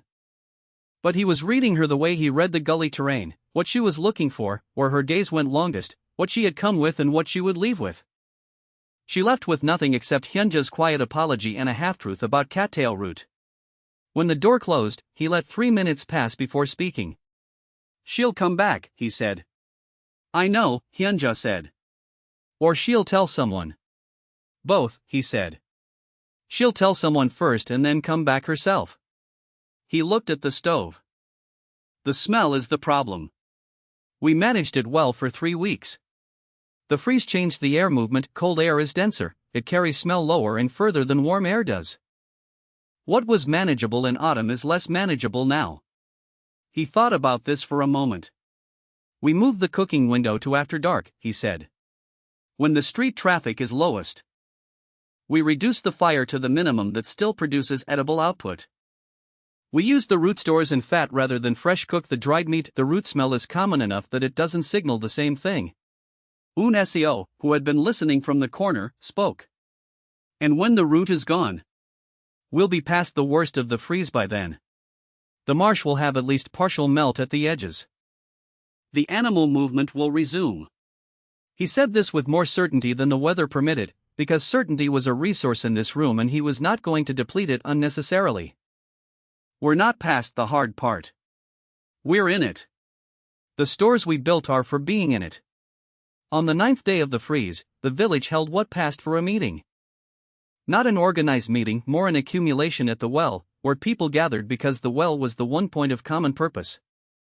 He went, because not going would itself have been noticed, and stood at the back of the loose cluster with the demeanor he had been practicing, present but minimal, expending nothing, showing nothing. He counted the faces. There were fewer than there had been 3 weeks ago. Not dramatically fewer, the village was dying in the way things died in cold water, slowly from the outside in, the edges going first. But fewer. Perhaps 6 households that had been present at the collective field work in autumn were now effectively absent, no one moving, no smoke, no response to the morning movement that passed for social contact. Cheol-su was there. Of course he was. He stood slightly apart from the cluster, ledger under his arm, watching the gathering with the expression he wore when processing data. His eyes moved across the assembled faces methodically. When they reached him, they paused. Not long. A fraction of a second longer than they paused at anyone else. Then moved on. He went back to the house through the woodshed route. The early decisions were paying out now. He could see it in the specific arithmetic of the stores. The dried meat that had seemed excessive when he'd been making it strip after strip, day after day, the cop's drying rack running continuously through the mild weeks, was now the reason they had 12 days instead of 2. The fat in the ceramic jar, rendered and stored when the cooking fire was still easy and fuel was less precious, was now the reason the root water broth had enough caloric density to matter. The second fire cache, the one behind the stove stone, was the reason Cheol-su's first inspection had found nothing decisive. The birch bark, which Unesio had dried and scraped mechanically every evening as he'd asked, now filled a cloth bundle that she'd been quietly adding to the starch base of every cook for a week. She had not measured it or tracked it consciously. She had simply done the task every evening because she had been asked to do it every evening, and the accumulation was there now when the accumulation was needed. Jiho knew 3 routes to the water that avoided the main street entirely, and he was using all 3 on rotation, never the same one twice in a row, the way he'd been taught. So I checked the closest snare position, now relocated to just inside the cop's edge, a spot that remained accessible even in partial freeze, every second morning on her way back from the well run, reading the mechanism without touching it, reporting back with the precision of someone who had been doing it long enough to know what normal looked like. The family was a system. Not a perfect system. Not a complete system. But a system with redundancy built into it, with multiple functions distributed across multiple people, with no single point whose failure would collapse everything else. On the 11th day of the freeze, it began to snow again, and he used the snowfall window to check the cops. The drying rack was still there. The enclosure was intact. Inside, 2 strips from the last catch before the freeze, almost fully cured now, the surface dry and hard to the touch. He checked the nearest snare. Empty. Untriggered. But the ground around it showed something. At the edge of the snow cover, where the copse undergrowth created a slight thermal shelter that kept the ground from freezing as hard as open terrain, a set of fresh tracks. Narrow, 4-toed, the stride length he knew. Something was moving again. The freeze was breaking at the margins, the way freezes did, from the sheltered places outward. The animals had retreated to the protected ground, the low spots in covered areas where the frost was thinner, and those were exactly the places where he had relocated his snares 3 weeks ago. He crouched over the track and held his hand above it, feeling the residual warmth of an animal that had passed through recently enough to leave unfrozen impression in the mud beneath the snow's surface. 2 hours old. Maybe less. He adjusted the snare trigger by a fraction, lowering the sensitivity slightly to account for the lighter animal pressure on frozen ground versus soft, and covered his own approach tracks with a branch drag as he left. He came back through the snowfall. Behind him, the tracks filled in slowly, and then were gone. Inside the house, the stove burned at its minimum viable level, the children were on the stove wrapped in everything available, and the pot held a thin root broth with fat dissolved into it that would, on careful analysis, contain enough to keep 8 people's organs functioning for another day. Not comfortable. Functional. The freeze was still holding. But for the first time in 11 days, the tracks said that the world outside was beginning, very slowly, at the edges, to thaw. The thaw came in stages, the way all real things came, not as an event but as a series of small measurable changes that accumulated into a new condition. First the south-facing slope of the gully bank.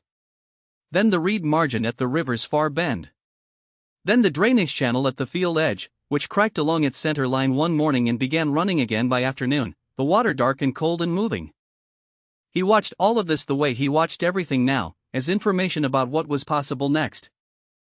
On the 14th day after the freeze began, he checked the marsh gully snares and found 2 of the 3 sprung. One empty, triggered by something that had pulled free. One holding a hare, smaller than any he'd taken before, its ribs visible under the fur, but intact. He processed it at the cop's site, restored the strips to the drying rack, and walked back through the field approach. The village had survived the freeze in the way that things at the margin survived hard conditions, by losing its edges. The count at the well, which he'd been running every day as a mental register, was down by at least a dozen people from the number he'd estimated before the cold came. Not all dead. Some had left, or tried to leave. He'd seen 2 families with bundled children heading toward the main road during the snowfall, walking with the specific, committed slowness of people who had decided that dying in motion was preferable to dying in place.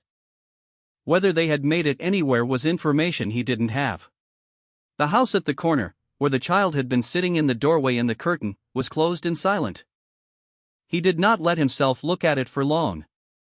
But some houses were still going. He had identified 2 of them in the first week, before the freeze, and had been watching them since. Not because they were important to him in any sentimental sense, because they were the most viable adjacent nodes, and a single isolated node, however well designed, existed in a context, and if the context collapsed entirely, the node collapsed with it. This was the thing he had understood in the abstract since the first week and had been postponing acting on because action required exposure, and exposure was the thing he had spent 3 weeks minimizing. But the freeze had clarified the timeline. The village was losing mass too quickly. If it continued losing mass at the current rate, the social structure that made the village a village, the informal mutual awareness that kept individual households from being picked off one by one, would dissolve before spring. And without that structure, a family with food became a target rather than a household. He needed at least 2 other households functioning. Not dependent on him. Functioning independently, using their own resources, by their own means. He needed to give them the method, not the meat. The first house was the Lim family, 2 doors south. He had identified them in the first week because of their children. There were 4 of them, 2 boys and 2 girls, ranging from perhaps 4 to 12, and unlike the children in most houses, they were still moving. Not well. Not strongly. But moving, which meant someone in that house was still making decisions that kept them moving. The someone was the eldest boy, who was perhaps 17, whom he had seen twice making the same pre-dawn movement he made, out the door early, back route, heading toward the river. The boy had not found much. He could tell by the way the boy moved on the return, the unchanged heaviness of someone who has been out and come back empty, but he was looking, and looking in the right direction, and that was the starting point. He found the boy at the river on the 3rd day after the thaw began. Not by accident. He had timed it deliberately, positioning himself at the reed margin at the time the boy's pattern suggested he would appear. The boy's name was Lim Jae-won. He was tall for someone at his level of depletion, angular, with the specific wariness of a person who had learned that other people in the current environment represented resource competition rather than social interaction. He stopped when he saw him and assessed the situation with an older person's eyes in a young face. "You're from 2 doors up," the boy said. "Yes. You come here every morning." So the boy had been watching too. "Good. I do," he said. "I've been doing better than most at the river because I know where to look. I want to show you 2 things. You can use them or not. I'm not asking for anything back." The boy held his position for a moment. Assessing. Then he took 2 steps closer, which was the answer. He showed him the snail beds first. Where the root tangles were, how to identify the specific texture of dormant shells in cold water, how to move along the bank without disturbing the substrate so you could work the same stretch multiple mornings. He showed him the cattail rhizomes and how to identify the ones that still had density versus the ones that had been freeze damaged and would fall apart on boiling. He showed him how to read the water's surface for the insect activity that indicated organic richness in the sediment below. The boy watched and listened in the way someone listened when they had decided the information was real, not politely, not deferentially, but with the focused attention of a person integrating something directly into their operational thinking. "The snails," the boy said. "I thought they were too small to matter." "Per shell, yes," he said. 80 shells is not too small to matter." The boy looked at the root tangle. At the number of root tangles along the bank. The arithmetic happened behind his eyes. "I'll show you one more thing," he said. He took the boy to the gully, not by the direct route, by the arc he used. He showed him how to read the animal track record at the meltwater edge and how to set a basic loop snare on a confirmed run. He showed him the trigger mechanism, how to test it, how to anchor it without leaving a hand smell signature on the trigger twig by using a stick rather than bare fingers. "Don't tell anyone you have snares here," he said. "Not which spot, not that you're setting them at all. The first time someone else knows where your snare is, it becomes their snare." The boy absorbed this without needing it explained further. He was 17 years old and had been surviving a famine for months. He understood the social dynamics of scarcity without requiring a lecture on them. "Why are you telling me this?" the boy asked. He considered giving a partial answer. He gave the true one instead. "Because if every house around me empties out, the one that's still standing becomes visible," he said. "I don't survive alone. I survive in a village. A village needs at least some houses still working. I need you working." The boy looked at him for a long moment. "That's honest," he said. "It's practical," he said. "They're usually the same thing." The second house was harder. The family there was older, a grandmother, her daughter, and 3 grandchildren, the eldest perhaps 10. No adult male, no adolescent with the physical capacity for extended foraging. What they had was the grandmother herself, who he had watched from the window gap for 2 weeks and who had the specific, adaptive intelligence of someone who had lived through enough hard seasons to know that survival was a matter of system, not luck, but who was running a system adapted to conditions 30 years ago, without the current information set. Her name, he learned from Mireille, was Baek Ji-soon. She had been a midwife before the collective years. She had specific skills and specific knowledge about plants and roots and which things could be boiled and which couldn't. She was, in the current situation, a more valuable resource than she appeared. He approached her directly, because she was not a frightened boy who needed careful positioning. She was a woman who had delivered half the village's children and had no patience for indirect communication. He knocked on her door in the mid-morning when Cheol-su's route was confirmed to be at the western end.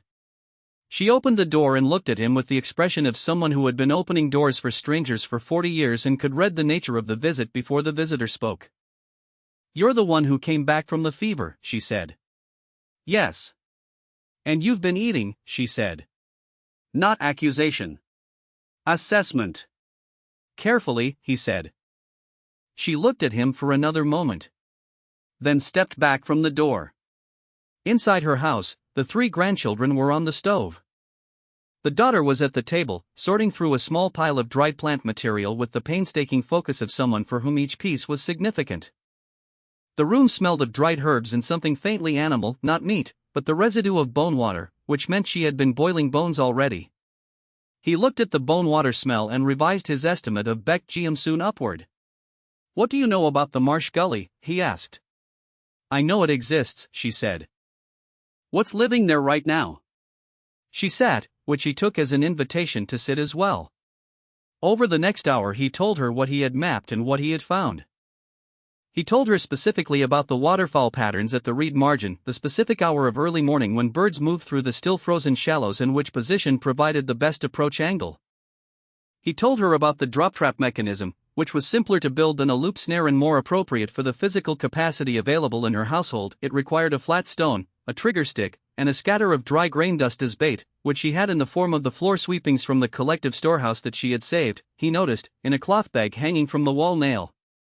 She listened the way old people with real knowledge listened, not passively, but in dialogue, inserting what she knew, correcting small errors in his botanical identifications, adding information about root depth in this specific soil type that he didn't have. "The cattail base where the ground is sandier holds longer into freeze than the clay bank sections," she said. "The sand drains and insulates differently. You can dig 2 weeks longer than you'd expect." He had not known this. He filed it immediately. "The inner bark from elm works better than birch for sustained energy," she added.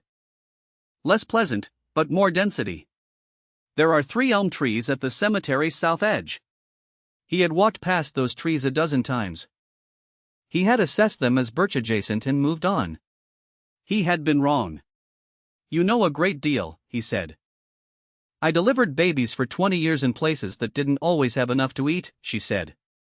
"You learn what keeps people going and what doesn't." She looked at him with clear, direct eyes. What do you want from me? I want you running a version of what I'm running, he said. Not the same, your household has different capacity. Adapted. I want to know you're still here in 2 months, and I want to know what you know, because you know things I don't. She was quiet for a moment. The thing you're doing, she said slowly. The careful thing. The man who walks with the book, does he know? He suspects something, he said. He hasn't found anything. She looked at the wall where the floor sweeping's bag hung. He came here 2 weeks ago, she said. He looked at my grandchildren. He wrote something in the book. A pause. He didn't take the bag. Because it looks like nothing. Because it looks like nothing, she agreed. There was a long silence. Then she leaned forward. The elm trees, she said. I'll show you the correct strip width. You've been taking too much at a time from the birch, I've seen your cuts. You'll kill those trees before spring. He felt the specific, cold recognition of a mistake he had not known he was making. Show me tomorrow, he said. She nodded. He walked back to his own house through the woodshed route, taking the long way, thinking about the shape of what was forming. 2 additional households now not dependent, not fed by him, but informed. Running adapted versions of the same basic logic, find what others aren't finding, process it quietly, store it distributed, show nothing on the outside. From Cheol-su's perspective, the village was continuing to decline. 3 households happening to survive the freeze at slightly better rates than others was not a pattern. It was noise. Random variation. The kind of thing that happened when some families had slightly more biological resilience than others, or had started the winter with slightly more body mass, or had slightly better luck. As long as the 3 households did not visibly coordinate, there was no pattern to find. But he was aware of what he was doing, fully aware, and what he was doing had a name that Cheol-su would recognize immediately if he could see its shape clearly. He was building a network. Small, informal, invisible, operating entirely below the level at which official structures looked. 3 households sharing method rather than resources, each functioning independently, each invisible from the outside. The network was not large enough to threaten anything yet. But it was large enough to begin being threatening in principle. Because the thing that the system that Cheol-su represented could not tolerate was not hungry people were expected, managed, accounted for. What it could not tolerate was hungry people who found a way to be less hungry without permission, outside the distribution channels, outside the ledger, outside the accounting. People who survived without being entered in the book were people who existed outside the book. And Cheol-su was a man whose function was to make sure that everything that existed was in the book. He came through the back fence gap into his own yard and stood for a moment looking at the house. Inside, 8 people who were alive 14 days into a freeze that had ended at least a dozen other households in the same village, who had survived it on stores that had been built from nothing by 3 weeks of patient, specific, invisible work. Outside, a man with a ledger who was going to come back in 5 days with sharper eyes than last time.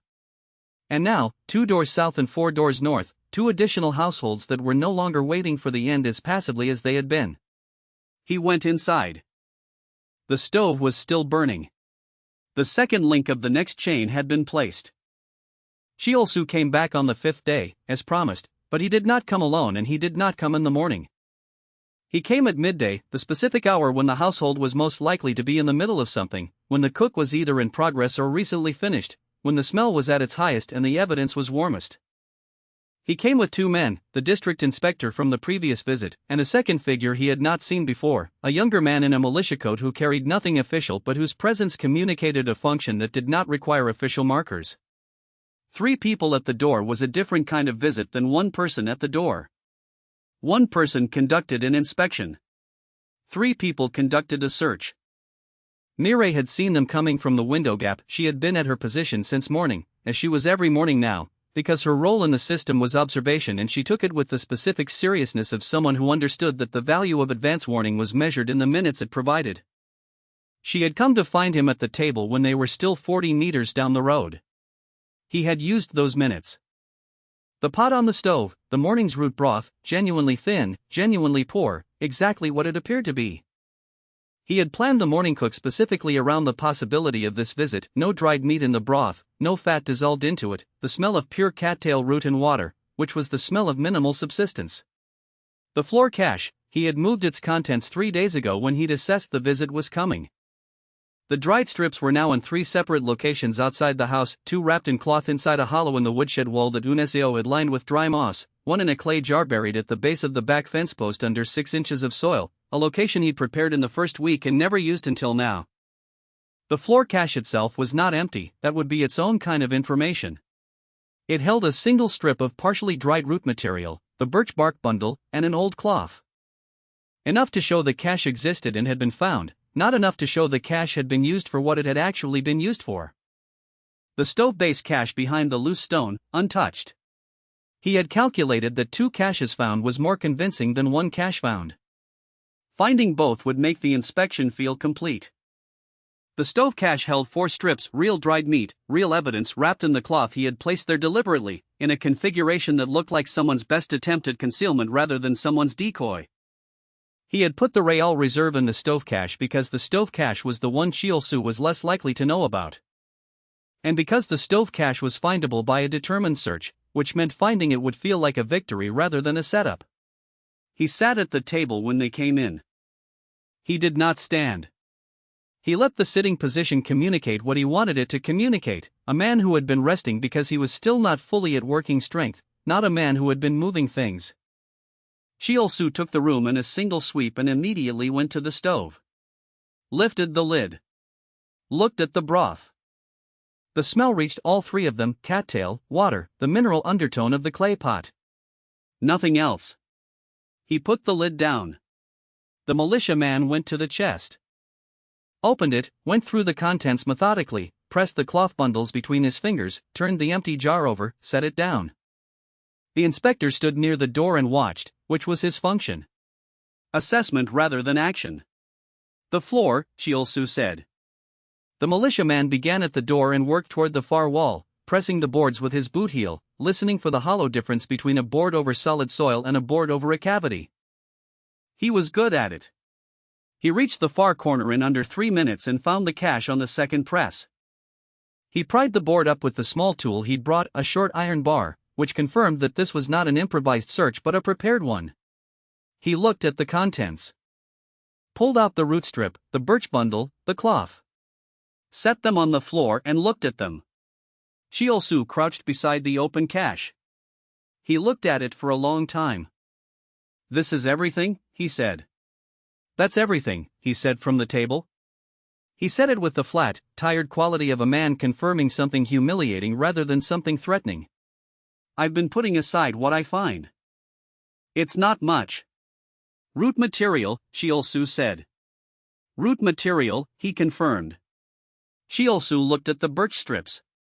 He picked one up, bent it, smelled it. Set it down.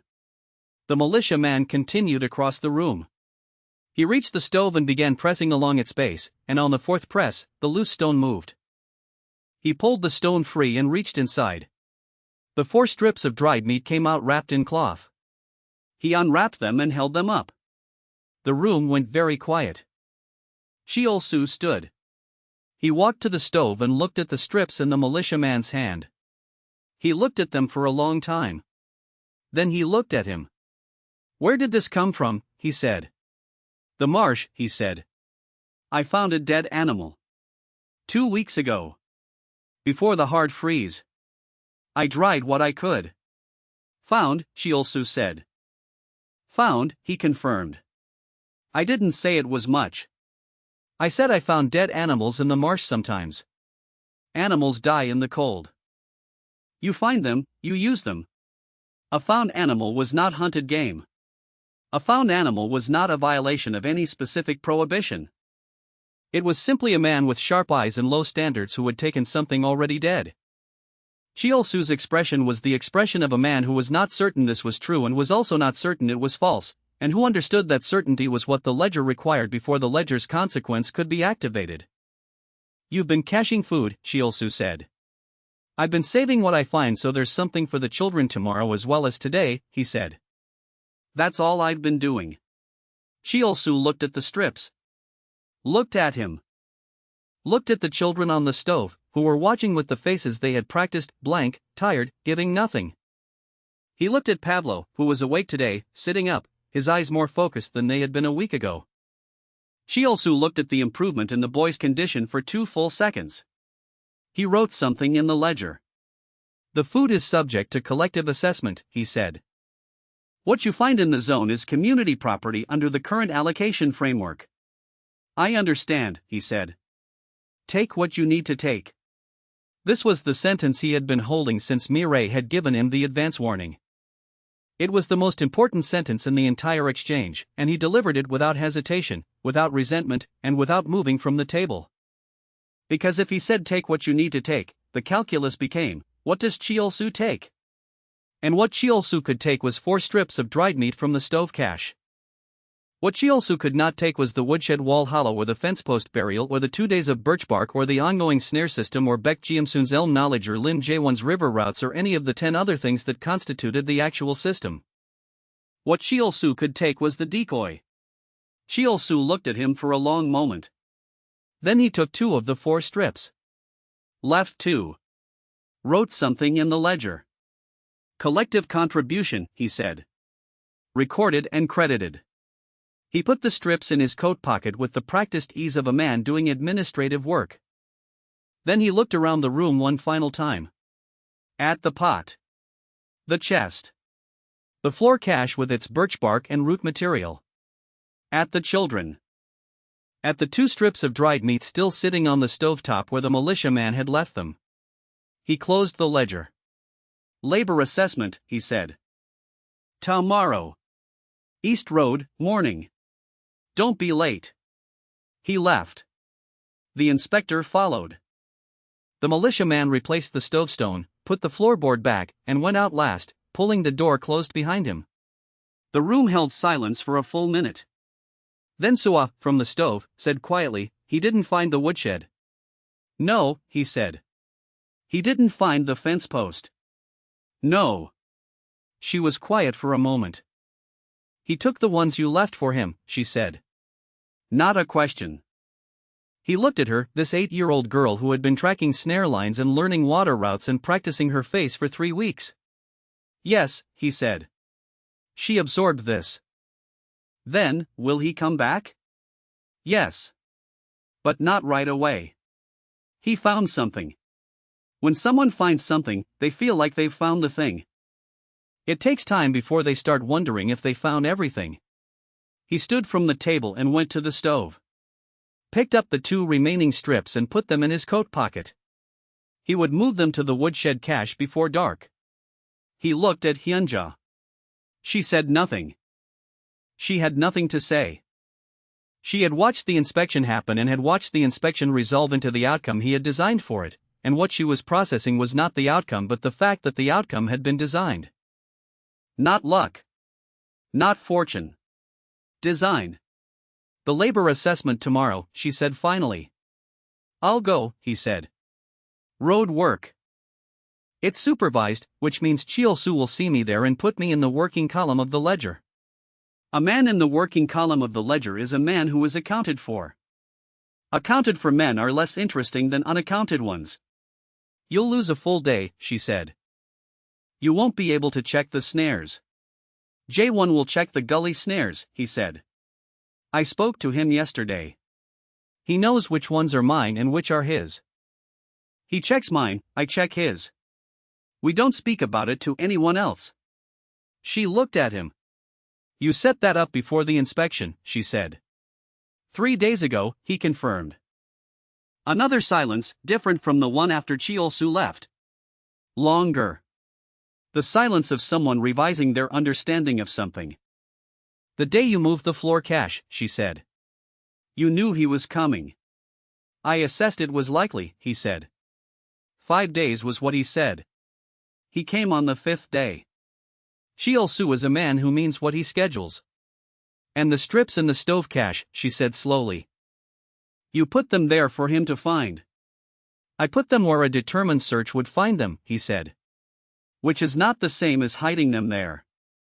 She was quiet for a long time. If he had taken all 4, she said. Then we would have lost 4 strips and kept everything else, he said. Which is still everything else. He went to the labor assessment at dawn the next morning. The road clearing detail was 8 men, working under the supervision of a collective brigadier who reported to the district level, which reported to something above that. The work was clearing frozen mud and debris from the main road, functionally useless work, the road serving almost no traffic, the clearing serving almost no purpose except the purpose of having a recorded population of working men who could be pointed to as evidence of functional collective organization. He worked at the pace of someone at 70% capacity. Not the pace of a healthy man, that would have been its own kind of information. The pace of someone recovering. The pace that matched his established narrative. Cheol-soo came at midday to walk the line and check the roster. He passed him without stopping. Marked something in the ledger. Moved on. In the afternoon, during the break period, he sat at the road edge and looked at the village from the outside, from a vantage point he hadn't had before. From here he could see 4 distinct smoke signatures: his own house, Baek Jium-sun's house, Lim Jae-won's house, and the house on the far end that belonged to a family he hadn't spoken to yet but whose smoke pattern, thin, carefully managed, never excessive, had been telling him for a week that someone there was also thinking rather than simply burning. 4 houses. Cheol-soo had walked the road and made his notes. He had counted the smoke, too. He did not yet know that the smoke meant the same thing in 4 separate places. He would begin to know when it stayed that way through spring while everything else continued to fall. That moment was coming. He picked up his tool and went back to work. The road work lasted 6 days. He went each morning and came back each evening and worked at the pace he had set on the first day, consistent, unspectacular, the pace of a man at the edge of his capacity giving what he had without reserve. The brigadier recorded his attendance. Cheol-soo walked the line twice a day and made his marks. By the 4th day, he had become unremarkable, which was exactly the condition he was working toward. Unremarkable men were men the ledger had filed and moved past. He used the road work hours to observe. From the work line he could see portions of the village's periphery that his usual routes did not pass through. He could see which fields had been stripped completely and which still had root residue that someone with specific knowledge and a good knife could work. He could see the drainage patterns as the thaw progressed, which low points were collecting meltwater, which channels were running again, which areas of the surrounding terrain were softening first. He was building the next map while appearing to clear frozen debris from a road that served almost no one. On the 5th day he saw something that stayed with him through the evening and into the night. A cart came from the district road, pulling into the village from the east. Not a supply cart, nothing that came to this village anymore could be called a supply cart in any meaningful sense. This was an official cart, with 2 men in it he didn't recognize, and behind it a smaller vehicle with what appeared to be surveying equipment, measuring rods, a chain, a folded tripod. They went directly to Cheol-soo's house. They were there for 2 hours. Then they left. He said nothing about it that evening. He thought about it carefully for a full day before he said anything to anyone.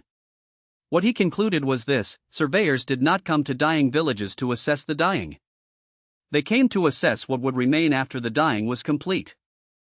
Land boundaries, field divisions, asset registers, the administrative preparation for a redistribution of territory that assumed the current occupants would not be the future occupants.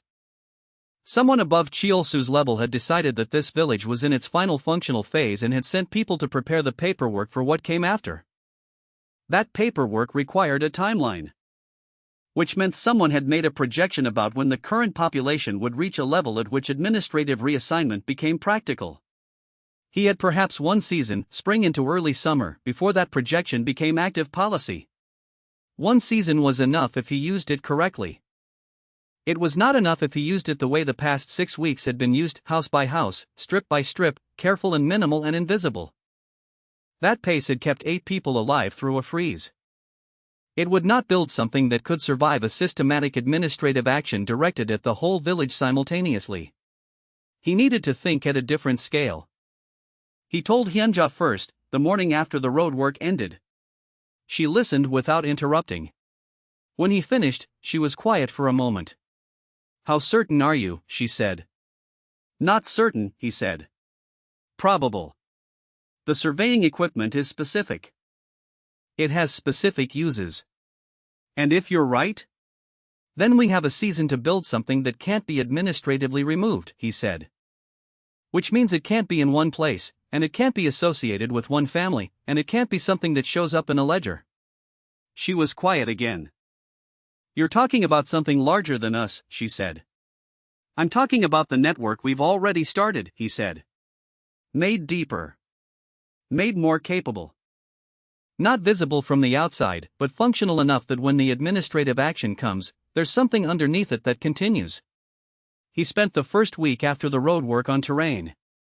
Not the familiar terrain, the gully, the marsh, the copse. He had worked that area to its sustainable limit. He needed new ground. He went further than he had gone before, using the early mornings and the snowfall windows that still appeared every few days as the thaw progressed unevenly. He mapped 2 kilometers of terrain north of the village that he had not previously surveyed, a long belt of mixed scrub and old orchard land, the trees untended for years but still carrying the specific structural features of managed land that had returned partially to wildness. In old orchard land, the animal movement patterns were different from pure wilderness, the fruit residue from previous seasons, even rotted and frozen, attracted specific species to specific locations with the regularity of a managed feeding site. He found 3 active runs in the first 2 days, each showing the kind of consistent traffic that meant multiple animals using the same routes. He found a den site, a deep earthen burrow in the embankment at the orchard's northern edge, with the fresh territorial marking of an animal that had moved in recently, probably driven toward the shelter by the freeze. He found a stream tributary he had not known about, running shallow over stones, partially clear even in the cold, with the insect and crustacean density of water that hadn't been worked yet. He also found the location for the storage pit. He had been thinking about it since the freeze, a single central cache that multiple households could access, built below ground, insulated naturally by soil temperature, positioned far enough from the village to be outside the search radius Chiolsu applied to the household level but close enough to be practically accessible. The orchard embankment provided the ideal substrate, dense soil that would hold a dug cavity without collapse, natural root structure that created internal bracing, the overhang of the embankment itself providing weather cover. He dug the initial cavity over 3 morning sessions, working alone, removing the soil in cloth bags and distributing it at 3 different locations so there was no soil pile at the site. He lined the floor with flat stones from the stream bed, carried one at a time, the carrying spread across enough sessions that no single trip was heavy enough to leave deep boot impressions in the softening ground. The pit could hold, when finished, the equivalent of 2 weeks of the full network's food stores. Not all in one category, distributed by type, each section accessible without disturbing the others. He told Lim Jae-won about the pit on the 8th day. The boy came to look at it, crouching at the entrance with the assessing eyes that had become more specific over the past 3 weeks. How many people know? Jae-won asked. You, now. My sister Hyunja. No one else yet. When will you tell the old woman? When it's ready, he said. When I have something to show rather than something to describe. Jae-won nodded. He ran his hand along the stone floor. The stream, he said. I found the tributary 2 days ago. I didn't know you'd found it too. The crayfish at the lower bend, he said. Jae-won looked at him. You went in the water? The water is cold but not frozen at the bend. They're under the flat stones at the bottom. You don't need to go in, you need a forked stick and patience. Jae-won was quiet for a moment. I have patience, he said. Baek Ji-am came to see the pit on the 12th day. He had expected her to have questions about the construction. She looked at it for a long moment without speaking, then crouched and examined the stone floor and the root bracing and the soil composition of the walls with her hands, the way someone who had spent a lifetime working with the physical properties of natural materials examines something new. The walls will need clay packing in the upper section, she said. Where the roots thin out. The soil there is too sandy and will dry and crumble over summer. You'll lose the ceiling. She was right. He had seen the sandy band and had not yet solved it. I have clay from the riverbank, she said. I've been collecting it for pot repair. There's more than I need. I'll bring it. She looked at the entrance. The approach needs to change, she said.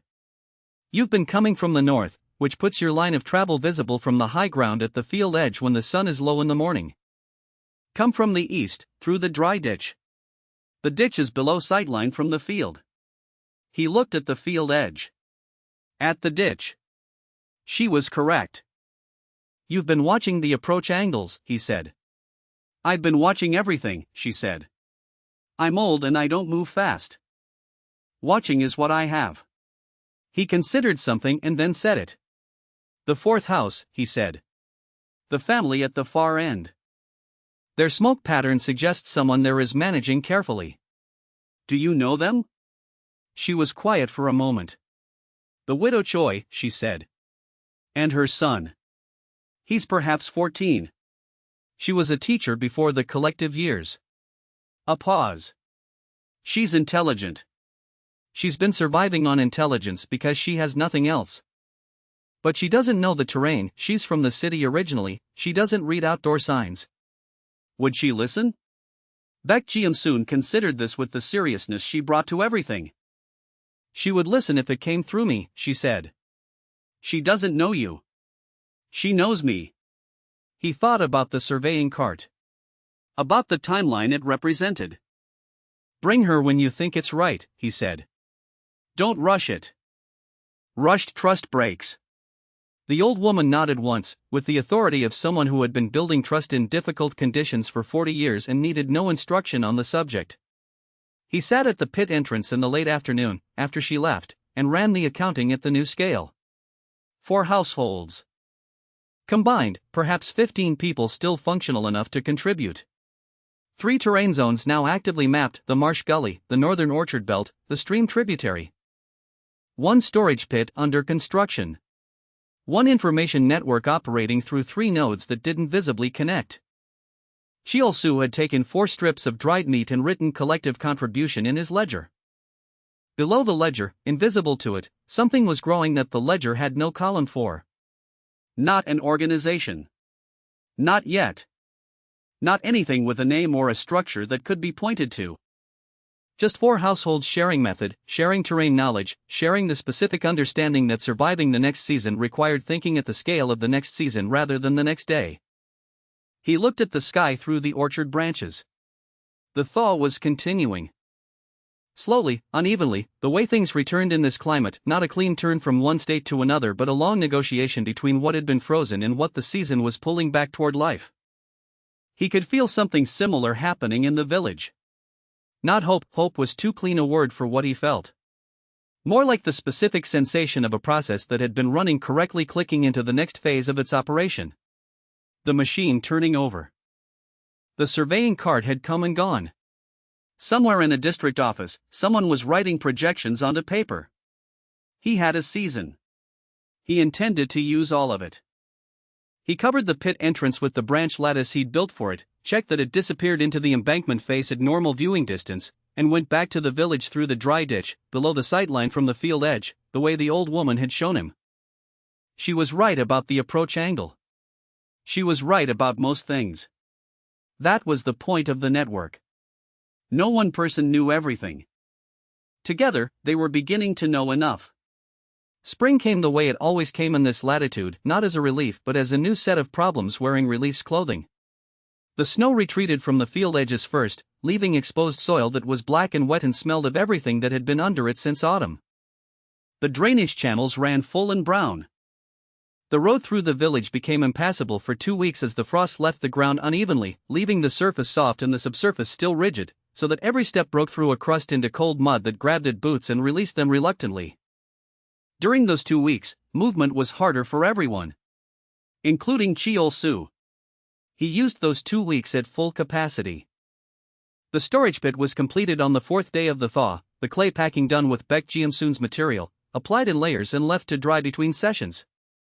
The entrance was fitted with a flat stone cover that sat flush with the embankment face, invisible unless you knew the specific pressure point that released it. He showed the location to 4 people, Hyunja, Jae-won, Baek Ji-soon, and the widow Choi, a thin, straight-backed woman in her late 30s who had come with the old woman 3 days after Ji-soon had suggested bringing her, and who had listened to everything he said with the specific, evaluating attention of a person who had spent years teaching others to think and had not stopped thinking herself. Her name was Choi Seonhwa. Her son was 14, named Choi Min-jun, and he was already running the snare line at the orchard's southern end after 2 days of instruction, with the focused application of a boy who understood precisely what failure meant. The network was 4 households. 15 functional people. One storage pit with 2 weeks of reserve, built from the accumulated surplus of the past month. The surplus existed because the system had been producing more than the minimum for 3 weeks.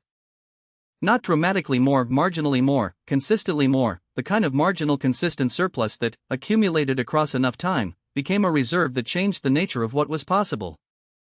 He did the accounting on a flat stone at the pit entrance and then smoothed the surface and replaced the cover. They had survived the first arc. He knew they had survived it not from the stores or the snares or the network. He knew it from Pavlo. The youngest boy had been the measure from the beginning, the one who could not stand, whose breathing was the sound that had defined the first morning's silence. On the 38th day, Pavlo came off the stove under his own initiative. Not fully upright, he moved in the half-crouch of a body that had been horizontal for too long and was relearning the mechanics of vertical. He walked to the table. He sat at it. He looked out the window. No one said anything. Hyunja was at the stove and she kept her back turned for a moment longer than necessary. When she turned around, her face was the face she had been practicing, controlled, giving nothing. Her hands were not entirely controlled. She noticed, and she put them flat on the table surface until they were. Pavlo did not know any of this was happening behind him. He was looking out the window at the wet spring street with the complete, uncomplicated attention of someone who had not seen the outside world in a long time and found it interesting. "There's a bird," he said. His voice was small but clear. It was the first observation he had made about the world outside the stove in 38 days. "Yes," he said, from across the room. "There are more coming back now. You'll see more of them." Pavlo looked at the bird for a while. Then he looked back at the room. At him. "You go out every morning," Pavlo said. "Yes." "What do you find?" He looked at the boy. Pale, thin, the specific fragility of someone who had come back from a long distance and was still calibrating the return. But his eyes were sharp. They had always been sharp, even on the worst days. "Many things," he said. "I'll show you some of them when you're stronger." Pavlo absorbed this with the seriousness he applied to everything. "I want to learn," he said. He looked at the boy for a moment longer than he intended to. "You will," he said. The problem arrived, as he had known it would, not as a single event but as a pattern that became undeniable. It started with the woman who had come to their door during the freeze. She came back, and this time she brought her sister, and this time she did not ask about cattail root.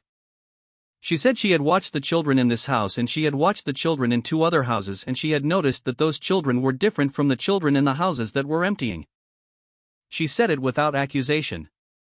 She said it with the raw directness of someone who has been stripped of every social convention by hunger and is left with only the essential statement. "Your children are alive.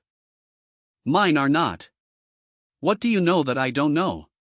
He talked with her for a long time on the doorstep. He told her some things and not others, the snail beds, the cattail roots, the correct way to read root density in frozen ground. He did not tell her about the storage pit or the network or the organized snare rotation.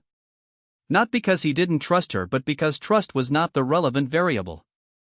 The relevant variable was what she would say to whom in the next 24 hours when she was hungry and frightened and something she'd heard seemed like it might help someone she loved.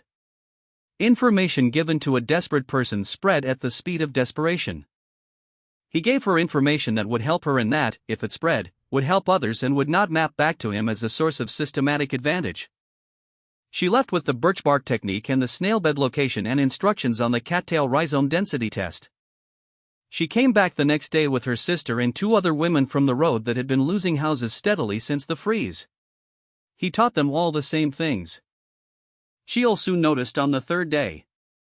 He came to the door in the late afternoon, not on his regular schedule, not with the district inspector, alone, and he stood at the entrance without coming inside and looked at him with the expression that had been developing over the past month.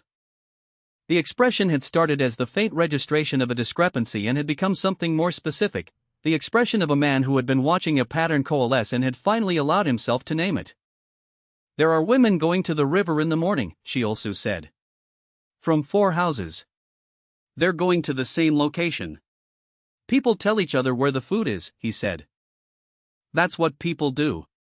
They're going where you showed them to go." I showed no one anything official, he said. I talked to a woman at my door. People talk. Sheol-su looked at him.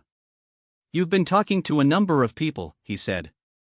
Hungry people come to doors, he said. I don't turn them away.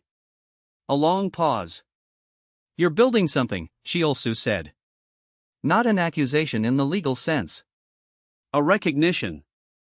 The statement of a man who had been reading the terrain of the village the way he read animal terrain, and had found a pattern that didn't belong to chaos. He looked back at Sheol-su steadily. I'm helping people not die, he said. In the territory where that's possible. That's not your function, Sheol-su said. I wasn't given a function, he said. I was given a family to keep alive. I kept them alive. Others noticed. I can't control what people notice. Sheol-su held him in his gaze for a long moment. There was something in the accountant's expression that was not quite what he'd expected, not anger, not threat yet. Something more complicated. The expression of a man who had spent a long time doing a specific job in a specific way and had encountered something that his job's categories did not cleanly contain. He closed the ledger he had not opened. The district is conducting a full zone assessment next month, he said. All households. All resources. All working-age individuals. He said this as information rather than warning, but the distinction was thin. Be ready for it. He left. The door closed. He stood in the room for a while. The district assessment. A full zone survey, not a household inspection, the administrative action that preceded the redistribution he had read in the surveying cart's visit. Not Sheol-su acting alone. The level above Sheol-su, acting at scale. He had a month. He sat at the table. Hyunja came to stand at his shoulder. He knows, she said. He knows something, he said. He doesn't know what. Is there a difference? He thought about this honestly. There's a month of difference, he said. Which is enough. She was quiet for a moment. Then she said, when you came here, we had 40 grams of flour in a child who couldn't stand up. Yes. And now? He looked at the room. At Pavlo at the window, still watching the street. At Suwa, who was braiding cord at the table's edge with the unconscious competence of someone who had been doing it long enough that her hands did it independently. At Jiho, asleep on the stove, his breathing even and full and not the breathing of the first week in any way. At the room that was the same room, same walls, same smoke-blackened ceiling, same cracked window glass, and was entirely different from the room he had woken up in. Now we have a month, he said. And a network. And a storage pit and 4 households in terrain that we know better than anyone who will come to assess it. He looked at the window. At the wet spring street. The first arc is over, he said. We survived it. We're visible now, we can't go back to being invisible. So the next thing isn't about hiding. What is it about, she said. He thought about the district assessment. About the surveying cart. About Sheol-su's expression, not anger, something more complicated. About 15 people across 4 households who had spent a month learning how to read terrain and build systems and keep their faces still. About a widow who had been a teacher. About an old midwife who knew which clay held a wall and which sandy soil failed.